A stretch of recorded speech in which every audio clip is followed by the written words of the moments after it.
손을 뻗어 팔을 붙잡는 순간 온몸이 굳었다. 체온이 느껴졌다. 2년 만에 처음 만지는 여자의 살결. 심장이 미친 듯이 뛰었다. 미끄러졌네 그려. 괜찮아. 괜찮을 리 없었다. 이 목소리가 오늘 밤 당신의 빈자리를 채워주길 바랍니다. 아내가 떠난 지 2년째 겨울이었다. 우석은 매일 새벽 4시에 눈을 떴다. 불면증은 아니었다. 단지 서연이 사라진 이후 잠이 두려워졌을 뿐이었다. 꿈속에서 그녀를 만나면 깨어날 때마다 상실감이 배로 밀려왔다. 차라리 처음부터 자지 않는 편이 나았다. 침대에서 일어나 거실로 나갔다. 창밖은 여전히 어둠이었지만 저 멀리 동쪽 하늘이 희끄무레하게 번지기 시작했다. 싱크대에 쌓인 컵라면 용기와 소주병. 어젯밤의 흔적이었다. 설거지는 나중에 하기로 했다. 어차피 더러운 것은 집만이 아니었다. 책상 위엔 완성되지 못한 원고가 놓여 있었다. 신문사에서 정리해고 당한 뒤 그는 작은 출판사를 차렸다. 우석 출판. 거창한 이름도 야심찬 계획도 없었다. 그저 하루하루 버티기 위한 명분이었다. 가끔 들어오는 원고를 다듬고 저자를 만나 커피를 마시고 인쇄소에 전화하는 일. 그것으로 하루가 채워졌다. 하지만 밤이 되면 모든 것이 무너졌다. 서재 책장 옆 그녀의 사진이 있었다. 웨딩드레스를 입고 환하게 웃던 서연. 그때 그녀는 28이었다. 오빠, 우리 100년 살자. 약속? 그 약속은 고작 12년 만에 깨졌다. 아니, 그녀는 지키려 했는지도 모른다. 단지 내가 붙잡지 못했을 뿐. 우석은 사진 앞에 앉아 소주잔을 채웠다. 오늘도 혼자 마시는 술. 서연아, 오늘은 뭐하고 지냈어? 대답은 없었다. 언제나처럼. 그는 잔을 비우고 또 채웠다. 시계는 자정을 넘어서고 있었다. 휴대폰이 울렸다. 발신자 표시를 보는 순간 손이 멈췄다. 장모님, 한참을 바라보다 통화 버튼을 눌렀다. 여보세요. 나일세. 서연이 엄마. 목소리는 여전히 차분했다. 하지만 어딘가 지친 기색이 묻어났다. 네. 장모님 안녕하세요. 그는 반사적으로 허리를 굽혔다. 전화기 너머에 있는데도 몸이 먼저 반응했다. 갑자기 전화해서 미안하네. 그런데 혹시 지금 시간 괜찮나? 네. 괜찮습니다. 말씀하세요. 병원에 다니느라 서울에 좀 있어야 할 것 같네. 길게는 한 달쯤 될 거야. 그래서 말인데 혹시 자네 집에 방 하나 빌릴 수 있을까? 우석은 잠시 말문이 막혔다. 장모님과의 마지막 만남은 서연의 장례식이었다. 그 이후 연락이 끊겼다. 정확히는 서로가 끊었다. 마주하는 것 자체가 고통이었으니까. 불편하실 텐데 병원 근처 원룸이나 고시원을 알아보시는 게 내가 자네한테 폐를 끼치는 건 안 해. 하지만 솔직히 말하면 혼자 있기가 무섭네 그려. 나이 들면서 그런가 봐. 낯선 곳에서 혼자 지내는 게 예전 같지 않더군. 목소리에 떨림이 섞여 있었다. 우석은 천천히 숨을 들이마셨다. 어떤 병원에 다니시는 건가요? 큰 건 아니네. 검사 몇 가지 받고 경과 보는 정도야. 걱정은 말게. 큰 것이 아니라면 굳이 한 달씩이나 서울에 머물 이유가 없었다. 하지만 그는 더 묻지 않았다. 오세요. 입에서 말이 나온 뒤에야 그는 자신이 무슨 말을 했는지 깨달았다. 정말 괜찮겠나? 네. 빈 방도 있고 어차피 혼자 사니까요. 편하게 다녀가세요. 전화를 끊은 뒤 그는 한참 동안 멍하니 앉아 있었다. 이틀 후 장모가 도착했다. 작은 캐리어 하나가 전부였다. 그녀는 현관에 들어서며 조용히 신발을 벗었다. 60 중반의 나이였지만 여전히 단정했다. 단정한 옷에 깔끔한 외모, 서연과 닮은 눈매, 집이 깨끗한 애 그려. 거짓말이었다. 집은 먼지로 뒤덮여 있었고 거실 한쪽엔 빈 술병이 쌓여 있었다. 하지만 그녀는 그것들을 보지 않는 척했다. 방은 이쪽입니다. 안방 옆 서연이 쓰던 작은 서재를 비워두었다. 침대와 책상, 옷장이 놓여 있었다. 고맙네. 폐 많이 끼칠 텐데. 아닙니다. 편히 쓰세요. 그는 문을 닫고 나왔다. 거실로 돌아와 창문을 열었다. 차가운 바람이 들어왔다. 그는 고개를 들어 하늘을 올려다봤다. 그날 이후 집엔 더 이상 바람만 드나들지 않았다. 새벽이면 부엌에서 가스레인지 켜지는 소리가 들렸고 저녁이면 복도에 불이 켜졌다. 2년 만에 처음으로 집에 사람 사는 냄새가 났다. 우석은 서재에 앉아 서연의 사진을 바라봤다. 이게 맞는 걸까? 대답은 없었다. 하지만 이상하게도 그날 밤은 술을 마시지 않았다. 장모가 온 지 사흘째 되던 날 우석은 이상한 꿈을 꿨다. 꿈속에서 서연이 부엌에 서 있었다. 그녀가 주전자를 들어 물을 따랐다. 오빠 일어났어? 대답하려는 순간 눈을 떴다. 새벽 5시. 어둠 속에서 희미한 빛이 새어 들어왔다. 부엌에서 가스레인지 켜지는 소리가 들렸다. 우석은 침대에서 일어나 문을 살짝 열었다. 거실 너머 부엌에 장모가 서 있었다. 주전자에 물을 올리고 찻잎을 꺼내 찻주전자에 넣었다. 동작 하나하나가 조용했다. 마치 잠든 사람을 깨우지 않으려는 것처럼. 일찍 일어나셨네요. 그의 목소리에 장모가 고개를 돌렸다. 깜짝이야. 깨웠나? 아닙니다. 원래 이 시간에 일어나요. 그럼 됐네. 차 한잔 할까? 좋은 녹차가 있어서 가져왔네 그려. 우석은 식탁에 앉았다. 장모가 찻잔 2개를 꺼내놓고 뜨거운 물을 부었다. 연한 녹색 물이 찻잔에 고였다. 김이 피어올랐다. 서연이도 이 차를 좋아했지. 그녀의 말에 우석은 잠시 숨이 멎었다. 서연. 그 이름을 입 밖에 낸 것은 장례식 이후 처음이었다. 그랬나요? 어릴 적부터 커피는 못 마셨어. 쓰다고. 대신 차는 잘 마셨지. 특히 이 녹차. 장모는 찻잔을 들어 한 모금 마셨다. 우석도 따라 마셨다. 은은한 풀 향기가 입안에 번졌다. 맛이 어떤가? 좋습니다. 그럼 됐네. 내가 있는 동안 매일 아침 끓여줄게. 그날 이후 아침마다 차 향기가 집안에 번졌다. 우석은 그 향기에 눈을 떴고 거실로 나가 장모와 마주 앉았다. 처음엔 어색했다. 서로 눈도 제대로 마주치지 못했다. 하지만 며칠이 지나자 자연스러워졌다. 출판사는 잘 되나? 일주일째 되던 아침 장모가 물었다. 네. 버티고는 있습니다. 버티는 게 사는 거지. 그녀는 찻잔을 내려놓으며 창밖을 바라봤다. 나도 그렇게 살았네. 서연이 아빠 보내고 나서 하루하루가 버티기였어. 아침에 눈 뜨는 것도, 밥 먹는 것도, 잠드는 것도 전부 버티는 거였지. 우석은 아무 말도 하지 못했다. 그런데 말일세. 버티다 보면 어느 순간 조금 편해지더군. 완전히 괜찮아지는 건 아니지만 그래도 숨 쉬는 게 덜 아프더라고. 지금은 괜찮으세요? 글쎄, 괜찮다고 할 수 있나? 그냥 익숙해진 것뿐이지. 슬픔도 오래 품으면 익숙해지네 그려. 장모는 일어나 주전자를 들었다. 우석의 찻잔에 차를 더 따랐다. 자네도 그렇게 될 거야. 시간이 필요할 뿐이지. 저녁에 우석은 서재에서 일했다. 새로 들어온 원고를 읽고 수정이 필요한 부분을 표시했다.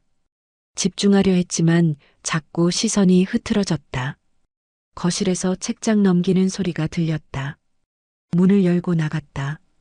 장모가 소파에 앉아 책을 읽고 있었다. 정우석이 출판한 시집이었다. 재미있나요? 응, 글씨가 참 예쁘네 그려. 그녀는 책장을 한 장 넘기며 말했다. 이거 자네가 만든 거지? 네. 제 출판사 첫 책입니다. 잘 만들었어. 표지도 예쁘고 종이 질도 좋고 시도 마음에 드네. 정우석은 소파 맞은편에 앉았다. 읽어보시고 괜찮으시면 가져가세요. 그래도 되나? 고맙네. 장모는 책을 덮고 무릎 위에 올려놓았다. 자네, 왜 출판사를 차렸나? 글쎄요. 그냥 할 수 있는 일이 그것밖에 없어서요. 거짓말. 자네 눈빛 보니까 알겠네. 좋아서 하는 거지. 정우석은 웃었다. 오랜만에 웃음이었다. 들켰네요. 들키고 말고. 사람이 뭔가를 좋아할 때 나오는 눈빛이 있어. 자네한테 그게 보이더군. 그녀도 따라 웃었다. 서연과 닮은 미소였다. 서연이도 그랬어. 그림 그릴 때 눈빛이 살아있더라고. 자네도 그래. 책 이야기할 때. 서연이가 그림을 그렸나요? 응. 어릴 적에. 나중엔 그만뒀지만. 자네도 몰랐나? 네. 한 번도 말해준 적이 없어서 그랬구나. 장모는 잠시 먼 곳을 바라봤다. 사람은 다 비밀이 있지. 사랑하는 사람한테도 못하는 말이 있는 법이야. 그날 밤 우석은 서재에 앉아 서연의 사진을 바라봤다. 너도 그림을 그렸구나. 사진 속 서연은 여전히 웃고 있었다. 하지만 그 웃음 뒤에 어떤 이야기가 숨어 있는지 그는 이제야 궁금해졌다. 다음 날 새벽 다시 차 향기가 집안에 번졌다. 우석은 거실로 나갔다. 장모가 찻잔을 내밀었다. 잘 잤나? 네. 어머니는요? 나도. 이 집 참 편안해 그려. 두 사람은 마주 앉아 차를 마셨다. 창밖으로 해가 떠올랐다. 오랜만에 마음이 따뜻했다. 우석은 찻잔을 들고 생각했다. 이 시간이 조금 더 길어졌으면 좋겠다고. 장마가 시작된 날이었다. 저녁부터 내리기 시작한 비는 밤이 깊어지면서 폭우로 변했다. 빗소리가 창문을 두드렸다. 우석은 서재에서 원고를 읽다가 고개를 들었다. 하지만 글자가 눈에 들어오지 않았다. 며칠 전부터 이상했다. 장모와 눈이 마주칠 때마다 심장이 요동쳤다. 차를 건네받을 때 손가락이 스치기만 해도 온몸에 전류가 흐르는 것 같았다. 이러면 안 되는데. 그는 서연의 사진을 바라봤다. 미안해. 하지만 사진 속 서연은 대답하지 않았다. 2년 동안 한 번도 대답하지 않았다. 시계는 밤 11시. 우석은 서재 문을 열고 거실로 나왔다. 장모의 방불이 켜져 있었다. 목이 말랐다. 부엌으로 가서 물을 따르는데 복도에서 소리가 들렸다. 악! 짧은 비명. 무언가 넘어지는 소리. 정우석의 가슴이 철렁 내려앉았다. 장모님, 계단으로 뛰어가니 장모가 주저앉아 발목을 감싸지고 있었다. 얼굴이 창백했다. 괜찮으신가요? 그는 무릎을 꿇고 장모 옆에 앉았다. 손을 뻗어 팔을 붙잡는 순간 온몸이 굳었다. 체온이 느껴졌다. 2년 만에 처음 만지는 여자의 살결. 심장이 미친 듯이 뛰었다. 미끄러졌네 그려. 괜찮아. 괜찮을 리 없었다. 장모의 목소리가 떨리고 있었다. 정우석은 천천히 장모를 일으켜 세웠다. 장모의 몸무게가 그에게 실렸다. 가볍고 따뜻하고 너무나 생생했다. 제가 업을게요. 아니네. 장모님, 정우석은 장모의 눈을 똑바로 바라봤다. 그 눈에서 서연이 보였다. 아니, 서연이 아니었다. 장모였다. 이정은이었다. 한 사람의 여자였다. 그는 몸을 낮춰 장모를 업었다. 등에 닿는 체온, 목덜미에 닿는 숨결, 모든 것이 생생했다. 살아있었다. 장모는 아직 살아있었다. 소파에 내려놓고 발목을 살폈다. 양말을 벗기는 손끝이 떨렸다. 부은 발목에 얼음팩을 댔다. 장모가 작게 신음했다. 그 소리에 우석의 숨이 거칠어졌다. 옷이 다 젖으셨네요. 장모의 가디건이 젖어 몸에 달라붙어 있었다. 어깨 라인이 쇄골이 드러났다. 우석은 시선을 돌렸다. 하지만 이미 늦었다. 뭔가가 무너지기 시작했다. 방까지 모셔다 드릴게요. 그는 다시 장모를 부축했다. 복도를 걸으며 장모의 어깨를 감싼 팔에 힘이 들어갔다. 놓치고 싶지 않았다. 이 용기를, 이 감각을. 방에 들어가 침대에 앉혔다. 나와야 했다. 지금 당장. 고맙네. 장모가 젖은 카디건을 벗으려다 손을 멈췄다. 어깨가 떨렸다. 혼자 힘들 것 같구먼. 제가 도와드릴까요? 그래 주게. 그 말이 떨어지자마자 세상이 좁아졌다. 방 안에 둘뿐이었다. 빗소리조차 멀어졌다. 우석은 다가가 무릎을 꿇었다. 첫 번째 단추에 손을 댔다. 손가락이 떨렸다. 서연의 얼굴이 스쳤다. 하지만 눈앞에는 장모가 있었다. 숨쉬고 있는, 떨고 있는, 살아있는 여자가. 단추를 하나씩 풀었다. 두 번째, 세 번째. 가디건이 벌어지며 안에 블라우스가 드러났다. 얇은 천 너머로 심장 뛰는 소리가 들렸다. 장모의 것인지 자신의 것인지 알 수 없었다. 마지막 단추를 풀었다. 카디건을 벗겨내려는 순간 시선이 마주쳤다. 장모의 눈에 눈물이 고여 있었다.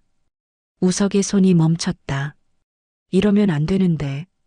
장모가 떨리는 목소리로 말했다. 우석은 천천히 가디건을 벗겨냈다. 그리고 침대 옆 의자에 걸쳐 놓았다. 장모는 그의 손을 잡았다. 뜨거웠다. 자네도 떨고 있나? 네. 왜 떨리는 거야? 우석은 대답할 수 없었다. 아니, 대답하면 안 됐다. 나도 떨려. 자네가 가까이 있으면 손만 스쳐도. 장모의 고백에 우석의 숨이 멎었다. 장모님, 집에 가야 하는데. 지금 당장. 내일이라도. 왜요? 자네도 알잖아. 우리 이러면 안 돼. 우석은 장모의 손을 꽉 쥐었다. 알아요. 하지만 하지만 놓고 싶지 않아요. 이 손을. 장모가 흐느꼈다. 눈물이 볼을 타고 흘러내렸다. 나도야. 놓고 싶지 않아. 하지만 우린 안 돼. 자넨 내 사위고 난. 서연이 엄마라는 거 알아요. 그런데 왜 이러는 거야? 왜 자꾸 마음이 가는 거야? 우석은 장모의 손을 놓았다. 한 발짝 물러섰다. 죄송해요. 제가 선을 넘었습니다. 아니네. 장모가 고개를 저었다. 자네 잘못이 아니야. 나도 원했으니까. 침묵이 흘렀다. 빗소리만이 방 안을 채웠다. 오늘은 이만 나가볼게요. 편히 쉬세요. 우석은 돌아서서 문으로 향했다. 손이 문손잡이에 닿았다. 자네. 장모가 불렀다. 그는 돌아보지 않았다. 돌아보면 무너질 것 같았다. 우리 어떻게 해야 할까? 모르겠습니다. 나도 모르겠네. 정우석은 문을 열고 나갔다. 복도에 서서 벽에 기대었다. 다리에 힘이 풀렸다. 천천히 주저앉았다.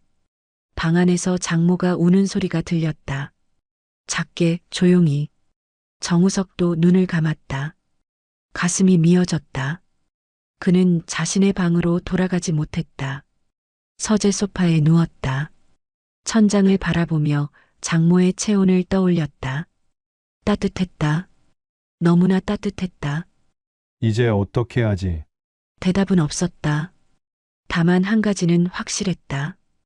오늘 밤 이후 둘의 관계는 돌이킬 수 없는 선을 향해 다가서고 있다는 것. 비는 새벽까지 내렸다. 그날 이후 집안의 공기가 달라졌다. 장모는 아침마다 여전히 차를 끓였다. 하지만 예전처럼 우석을 부르지 않았다. 찻잔을 식탁에 두고 방으로 들어가 버렸다. 우석이 거실로 나왔을 때 장모의 방문은 이미 닫혀 있었다. 사흘이 그렇게 흘렀다. 두 사람은 서로를 피했다. 아침 시간을 엇갈리게 조절했고 저녁에는 각자의 방에 틀어박혔다. 하지만 밤이면 복도를 사이에 두고 둘 다 문 앞에 서 있었다. 손만 뻗으면 닿을 거리. 하지만 아무도 문을 열지 않았다. 나흘째 되던 밤 우석은 더 이상 참을 수 없었다. 서재에서 일을 하려 했지만 한 줄도 읽히지 않았다. 장모의 얼굴이, 목소리가, 떨리던 손이 계속 떠올랐다. 자정이 넘어서였다. 목이 말라 부엌으로 나갔다. 불을 켜지 않고 냉장고를 열었다. 그때 뒤에서 기척이 느껴졌다. 자네도 잠 못 이루나? 장모가 거실에 서 있었다. 어둠 속이라 얼굴은 보이지 않았다. 하지만 목소리가 떨리고 있었다. 네. 장모님도요? 응. 장모가 천천히 다가왔다. 달빛이 창문으로 들어와 그녀의 윤곽을 비췄다. 얇은 잠옷 차림이었다. 물 마시려고요? 아니, 자네가 궁금해서. 우석의 심장이 뛰기 시작했다. 저요? 그래. 잘 지내는지, 밥은 먹는지, 잠은 자는지. 걱정해 주셔서 감사합니다. 걱정이 아니네. 장모가 한 걸음 더 다가왔다. 이제 팔을 뻗으면 닿을 거리였다. 그리움이야. 우석은 숨을 멈췄다. 장모님, 사흘 동안 자네 얼굴 제대로 못 봤어. 같은 집에 사는데 미칠 것 같더군. 저도요. 고백이었다. 더 이상 숨길 수 없었다. 우리 이러면 안 되는데. 알아요. 서연이가 보고 있을 텐데. 알아요. 그런데 왜? 장모의 목소리가 끊겼다. 그녀가 손을 뻗어 우석의 팔을 잡았다. 떨리는 손이었다. 왜 자꾸 자네한테 끌리는 거야? 왜 자네 생각만 나는 거야? 우석도 손을 뻗어 장모의 손을 감쌌다. 저도 그래요. 아침에 눈 뜨면 제일 먼저 장모님 생각이 나요. 차 향기가 그리워요. 목소리가 듣고 싶어요. 이러다 우리 둘 다 망가져. 알아요. 그래도 장모가 그의 가슴에 얼굴을 묻었다. 우석은 그녀를 끌어안았다. 더 이상 참을 수 없었다. 그래도 놓고 싶지 않네. 저도요. 두 사람은 그렇게 어둠 속에서 서로를 껴안고 섰다. 얼마나 시간이 흘렀을까. 장모가 고개를 들었다. 달빛에 비친 그녀의 얼굴. 눈물이 흐르고 있었다. 한 번만 자네를 느끼고 싶어. 그러면 포기할 수 있을 것 같아. 우석은 그녀의 뺨에 손을 댔다. 눈물을 닦아냈다. 저도 그래요. 한 번만이라도. 나쁜 사람들이네, 우리. 네. 서연이한테 미안해. 저도요. 장모가 까치발을 들었다.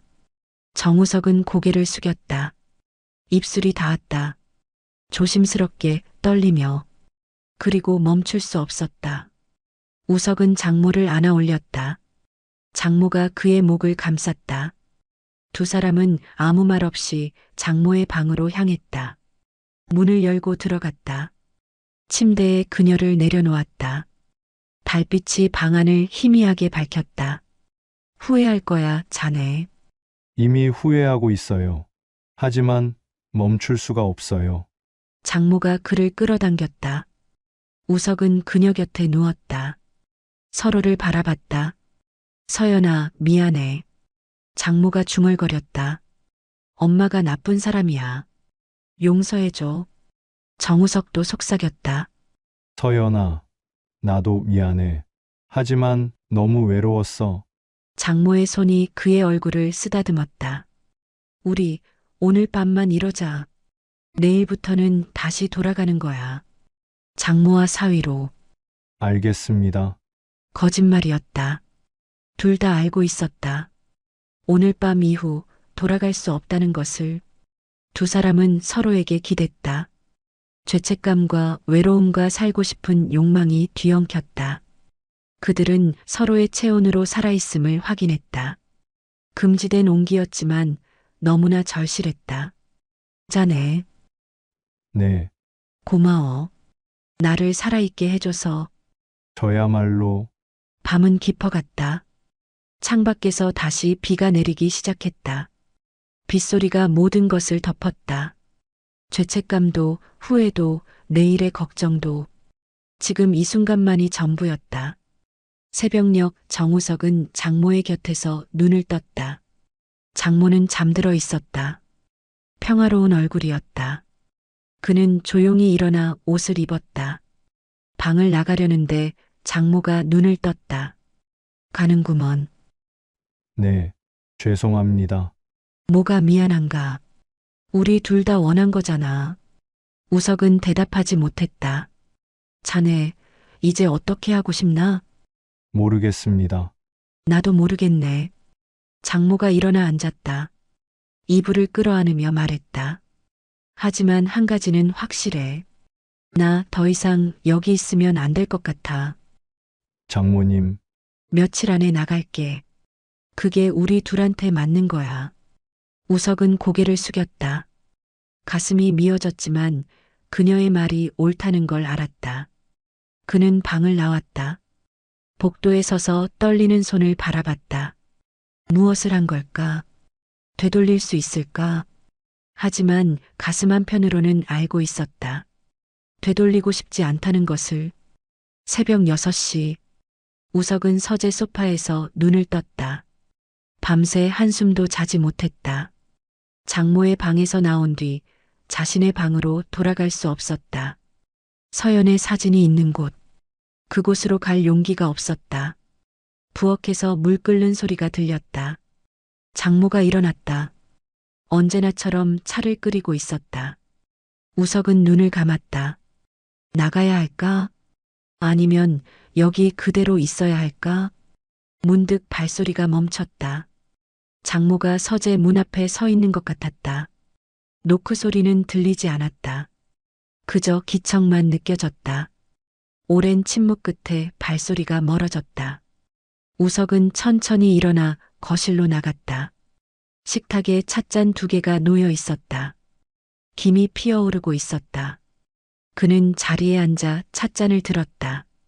뜨거웠다. 손끝이 데일 것 같았지만 놓지 않았다. 장모가 부엌에서 나왔다. 평소처럼 단정한 차림이었다. 하지만 눈가가 붉었다. 그녀도 잠을 자지 못한 모양이었다. 잘 잤나? 네, 거짓말이었다. 장모도 알고 있을 것이다. 차 식기 전에 마시게. 그녀는 맞은편에 앉았다. 두 사람은 찻잔을 들고 아무 말도 하지 않았다. 창밖으로 아침 해가 떠올랐다. 어제의 폭우는 거짓말처럼 사라지고 맑은 날씨였다. 발목은 좀 어떠세요? 많이 나아졌네. 병원은 가보셔야. 괜찮아. 짧은 대답. 더 이상 말이 이어지지 않았다. 우석은 차를 마셨다. 목구멍이 타들어가는 것 같았다. 자네. 장모가 입을 열었다. 찻잔을 내려놓고 그를 바라봤다. 어젯밤 일은. 장모님, 우석이 말을 끊었다. 말씀하지 않으셔도 돼요. 저도 알아요. 뭘 안다는 건가? 우리가 잘못했다는 것. 해서는 안 될 짓을 했다는 것. 장모는 고개를 숙였다. 그래. 잘못이지. 하지만 말일세. 그녀의 목소리가 떨렸다. 후회는 안 되네 그려. 이상하지? 분명 잘못인데. 서연이한테 할 짓이 아닌데. 그런데 후회가 안 돼. 우석도 손을 떨며 찻잔을 움켜쥐었다. 저도 그래요. 두 사람의 시선이 마주쳤다. 그 눈빛에 같은 감정이 담겨 있었다. 죄책감, 그리움, 그리고 부정할 수 없는 끌림. 이러면 안 되는데. 장모가 중얼거렸다. 자꾸 자네가 보여. 아침에 눈 뜨면 제일 먼저 자네 생각이 나. 차 끓이면서도 책 읽으면서도 계속 신경이 쓰이더군. 장모님, 나 혼자만 그런 줄 알았네. 그런데 어젯밤 자네도 그렇다는 걸 알았어. 우석은 아무 말도 하지 못했다. 우린 안 돼, 자네. 장모의 눈에 눈물이 맺혔다. 자넌 내 사위고 난 자네 장모야. 서연이 엄마고 우리 사이에 서연이가 있어. 죽었어도 없어도 서연이는 우리 사이에 있다고. 알아요. 그런데 왜 이러는 거야? 왜 자꾸 마음이 가는 거야? 그녀가 울먹이기 시작했다. 우석은 자리에서 일어나 그녀에게 다가가려다 멈췄다. 다가가면 안 된다. 또다시 무너질 것 같았다. 며칠 후면 내 병원 검사 끝나네. 그럼 나 집으로 돌아가야겠어. 어머니, 그게 맞는 거야. 자네도 알지? 이러다간 우리 둘 다 망가져. 우석은 주먹을 쥐었다. 손톱이 손바닥을 파고들었다. 잡아요. 뭐, 저를 잡아달라고요. 떠나지 말라고. 그렇게 말해주세요. 장모가 고개를 저었다. 할 수 없네. 내가 먼저 떠나야 해. 자네가 날 보내줘야 하고, 왜 우리가 이래야 하는 거죠? 서연이 때문에. 우리가 서연이를 사랑했기 때문에. 그 말에 우석은 무너졌다. 서연. 그 이름 앞에서 그는 아무것도 할 수 없었다. 사흘이 흘렀다. 두 사람은 서로를 피했다. 아침 차 시간도 엇갈렸다. 우석은 일찍 나가 늦게 들어왔다. 장모는 방에서 나오지 않았다. 하지만 밤이면 복도를 사이에 두고 둘 다 문 앞에 서 있었다. 손만 뻗으면 닿을 거리. 하지만 아무도 문을 열지 않았다. 나흘째 되던 날 저녁 우석이 집에 돌아오니 장모가 짐을 싸고 있었다. 장모님, 오늘 병원에서 괜찮다고 하더군. 이제 나가야겠어. 발목은요? 다 나았네. 거짓말이었다. 그녀는 여전히 조금 절뚝였다. 조금만 더 계시다 가세요. 안 돼. 장모는 캐리어를 닫으며 그를 똑바로 바라봤다. 자네 서연이한테 미안하지 않나? 그 질문에 정우석은 얼어붙었다. 나는 미안해. 매일 밤 우리 딸한테 빌어. 엄마가 나쁜 짓 했다고. 용서해달라고. 그런데도 자네 생각을 멈출 수가 없더군. 장모님, 그래서 도망가는 거야. 자네 곁에 있으면 나 더 나쁜 사람 될 것 같아서. 그녀가 캐리어를 끌고 현관으로 향했다. 우석은 따라갔다. 그녀를 막고 싶었다. 하지만 손이 움직이지 않았다. 현관문 앞에서 장모가 멈췄다. 돌아보지 않고 말했다. 고마웠어, 자네. 자네 덕에 나도 사람 냄새 다시 느꼈어. 내가 아직 살아있다는 것도. 그것만으로도 충분했네. 저도요. 행복하게 살게. 좋은 사람 만나서. 장모님도요. 장모가 문을 열었다. 복도에 차가운 공기가 밀려 들어왔다. 그녀는 한 발짝 나갔다. 그리고 멈췄다. 혹시 그녀의 목소리가 떨렸다. 혹시 우리가 다른 사람이었다면, 서연이가 없었다면, 그랬다면, 우석은 대답하지 못했다. 대답할 수 없었다. 장모는 고개를 끄덕이고 걸어갔다. 발소리가 복도에 울렸다. 점점 멀어졌다. 엘리베이터 타는 소리, 문 닫히는 소리. 우석은 현관문을 닫고 거실로 돌아왔다. 그녀가 쓰던 찻잔이 싱크대에 있었다. 손을 뻗어들어 올렸다. 아직 그녀의 온기가 남아있는 것 같았다. 그날 밤 집은 다시 바람소리로 가득 찼다. 장모가 떠난 지 석 달이 흘렀다. 우석은 매일 아침 장모가 쓰던 머그컵에 차를 끓였다. 녹차. 장모가 남기고 간 찻잎으로 혼자 마시는 차는 쓰디쓸 뿐이었지만 그만둘 수 없었다. 이것만이 장모와 연결된 유일한 끈이었다. 장모의 전화번호는 아직 휴대폰에 저장되어 있었다. 밤마다 통화 버튼 위에 손가락을 올렸다가 내렸다. 12번째 전화를 걸려다 멈춘 어느 날 밤, 그는 서연의 사진 앞에 앉았다. 미안해, 서연아. 사진 속 서연은 여전히 웃고 있었다. 비난하지 않았다. 용서하지도 않았다. 그저 웃고 있을 뿐이었다. 내 엄마를 사랑했어. 아니, 지금도 사랑해. 이게 죄라는 거 알아. 너한테 할 짓이 아니라는 것도. 그런데 목소리가 떨렸다. 멈출 수가 없어. 밤마다 그 사람 생각을 해. 차 향기가, 목소리가, 떨리던 손끝이 전부 생생해. 그는 소주잔을 채웠다. 하지만 이번엔 달랐다. 도망치기 위한 술이 아니었다. 고백하기 위한 술이었다. 내가 살아 있었다면 상상도 못했을 일이야. 하지만 넌 없고 우린 남았어. 둘 다 너무 외로웠고, 그래서 잔을 비웠다. 뜨거운 액체가 목구멍을 태웠다. 용서해 줄 수 있겠니? 대답은 없었다. 언제나처럼. 다음 날 출판사로 출근한 우석은 책상 위에 놓인 택배 상자를 발견했다. 발신인 이름이 없었다. 조심스럽게 뜯었다. 안에는 두툼한 원고 뭉치가 들어 있었다. 표지에 제목이 적혀 있었다. 잠시 머문 계절. 그 아래 작은 글씨로 자네에게 마이너스 이정은. 우석의 손이 떨렸다. 첫 장을 넘겼다. 나는 사위를 사랑했다. 첫 문장. 세상이 멈춘 것 같았다. 이 고백이 얼마나 파렴치한 것인지 안다. 죽은 딸을 배신하는 일이라는 것도. 하지만 거짓말은 하고 싶지 않았다. 나는 그를 사랑했고 지금도 사랑한다. 우석은 의자에 주저앉았다. 다음 장을 넘겼다. 처음 그 집에 들어갔을 때 죽은 사람의 냄새가 났다. 서연이의 냄새가 아니었다. 살아있지만 죽어가는 사람. 그가 풍기는 냄새였다. 나도 그랬다. 우린 같은 냄새를 맡고 서로를 알아봤다. 손가락이 떨려 글자가 흐려졌다. 눈을 닫고 다시 읽었다. 아침마다 차를 끓이며 생각했다.